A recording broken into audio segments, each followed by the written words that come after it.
രണ്ടുപേരുടെ കയ്യിലും ഓരോരുത്തരുടെ ഷൂസ് വെച്ചിട്ട് കാണും. നമ്മൾ കുറച്ച് ക്വസ്റ്റ്യൻസ് ചോദിക്കും. അപ്പൊ അതിന് യോജിക്കുന്ന ആൻസർ ആരുടെ ഇതിലാണോ വരുന്നത് അവരുടെ ഷൂസ് ആയിരിക്കും റേസ് ചെയ്യുന്നത്. അപ്പം ഒരു 15 ക്വസ്റ്റ്യൻസ് ഉണ്ട്. അതിന് നമ്മൾ ചോദിക്കും, അത് ഏറ്റവും കൂടുതൽ യോജിക്കുന്ന ആർക്കാണോ അവരുടെ ഷൂസ് ആയിരിക്കും റേസ് ചെയ്യുന്നത്. ഓക്കെ, അപ്പം സ്റ്റാർട്ട് ചെയ്യാം. First question. അപ്പൊ ഷൂസ് എടുക്കുക.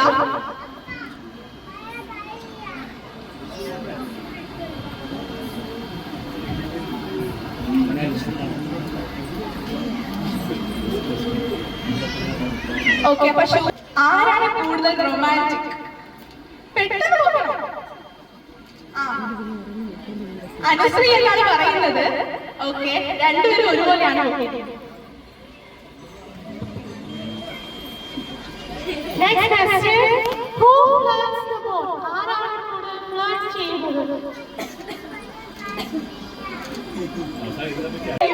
ആദ്യം വന്ന് സോറി പറയുന്ന ആരാണ്?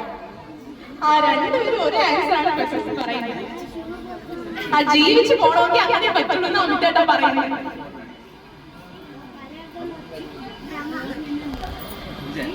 റെഡി ആവാനായിട്ട് ആരാണ് കൂടുതൽ ടൈം സ്പെൻഡ് ചെയ്യുന്നത്?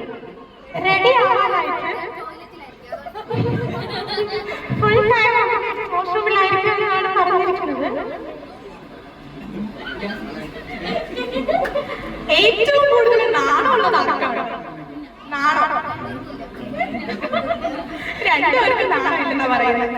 അടുത്ത ക്വസ്റ്റ്യൻ. ഏറ്റവും കൂടുതൽ ഫാമിലി പേഴ്സൺ ആരാണ്? ഓക്കെ, അനുശ്രീ എന്നാണ് പറയുന്നത്. Family person. ഏറ്റവും കൂടുതൽ ബ്രാൻഡഡ് ഐറ്റംസ് യൂസ് ചെയ്യുന്ന ആരാണ്? കൊച്ചിയിൽ പഠിക്കുന്ന കാലത്ത് ഏറ്റവും നന്നായിട്ട് പഠിക്കുന്നത് ആരാണ്? ഇതിന് മാത്രം രണ്ടുപേരും രണ്ട് ആൻസർ പറയുന്നത്. സത്യാവസ്ഥ എന്താണ്?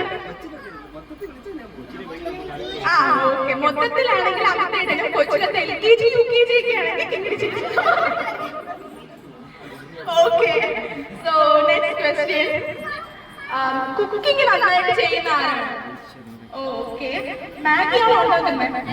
അല്ല. ഓക്കെ, കൂടുതൽ ഫ്യൂച്ചറിനെ പറ്റി ഡിസൈഡ് ചെയ്ത് തിങ്ക് ചെയ്യുന്നത് ആരാണ്? എനിക്ക് ഫ്യൂച്ചർ പ്ലാനേ ഇല്ല. Okay, next. തിങ്കിങ് സ്കിൽസ് കൂടുതലുള്ളത് ആർക്കാണ്? Thinking skills. ഓക്കെ, സോ പിന്നെ ഒരു കോൺവെർസേഷന്റെ ഇടയിൽ ആരായിരിക്കും ആദ്യമേ ഉറക്കം തന്നെയുള്ള ഒരു സ്റ്റേജിലേക്ക് പോകുന്നത്? Who fell asleep during a conversation? Okay, അപ്പൊ ഇതില് എല്ലാം ഈക്വൽ ആയിട്ടാണ് വന്നിരിക്കുന്നതെന്ന് തോന്നുന്നു. ഓൾമോസ്റ്റ്. കോപ്പിറൈറ്റ് ഇഷ്യൂ ഉള്ളതുകൊണ്ട് നമ്മൾ പാട്ട് ഇട്ടിട്ടില്ല കേട്ടോ. അത് സോങ് ഇട്ട് കഴിഞ്ഞാൽ നമുക്ക് കോപ്പിറൈറ്റ് ഇഷ്യൂ വരും. അതുകൊണ്ട് ഞാൻ പാട്ട് ഇല്ലാണ്ടാണ് വീഡിയോ ചെയ്തേക്കുന്നത്.